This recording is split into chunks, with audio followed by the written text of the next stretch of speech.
सन 1769 में निकोलस नाम के एक इंजीनियर ने भाप से चलने वाली गाड़ी का निर्माण किया। यह एक तोप गाड़ी थी जिसका इस्तेमाल जंग के दौरान किया जाना था।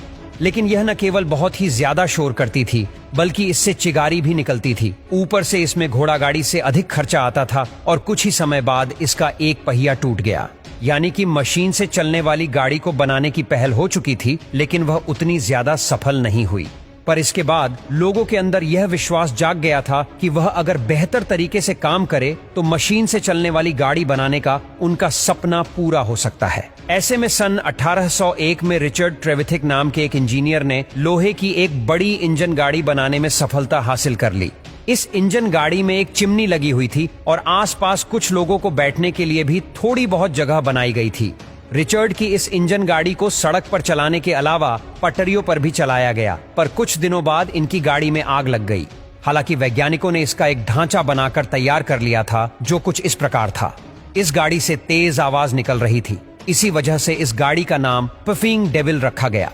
पफिंग डेविल का मतलब होता है छुक छुक करने वाला शैतान। जब सबसे पहली बार यह ट्रेन पटरी पर दौड़ने लगी तो इससे निकलने वाली चिगारी और आवाज को देखकर आसपास के लोग इसे शैतान समझ रहे थे। उन्हें तो पता ही नहीं था कि इस तरह की भी कोई गाड़ी होती है। उन्हें तो केवल बैलगाड़ी और घोड़ा गाड़ी ही समझ में आती थी।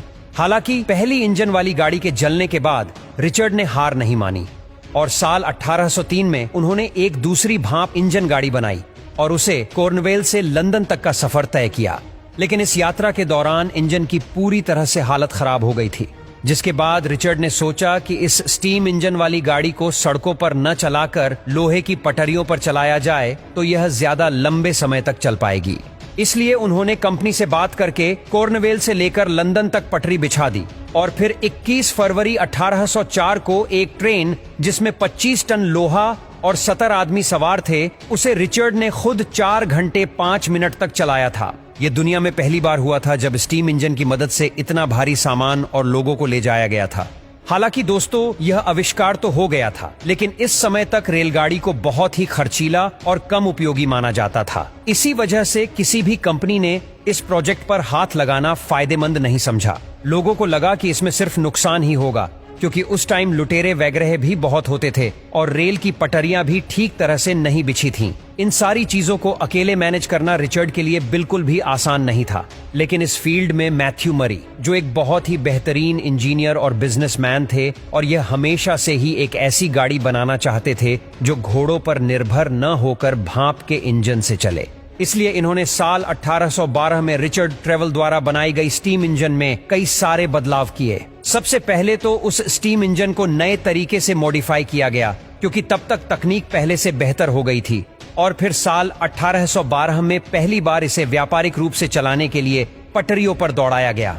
फिर आते हैं चोड स्टीफेंसन। इन्हें कोयले के इंजन के इस्तेमाल और ट्रेन को दुनिया के अलग अलग हिस्सों तक पहुंचाने के लिए जाना जाता है।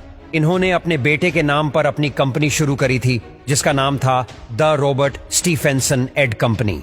इन्होंने भाप के इंजन में कई सारे बदलाव करके उसे और ज्यादा मजबूत और शक्तिशाली बनाया था, ताकि वह इंजन भारी से भारी वजन को खींच सके। 27 सितंबर 1825 को 38 डिब्बे वाली रेलगाड़ी को खींचा गया, जिसमें तकरीबन 600 यात्री यात्रा कर रहे थे।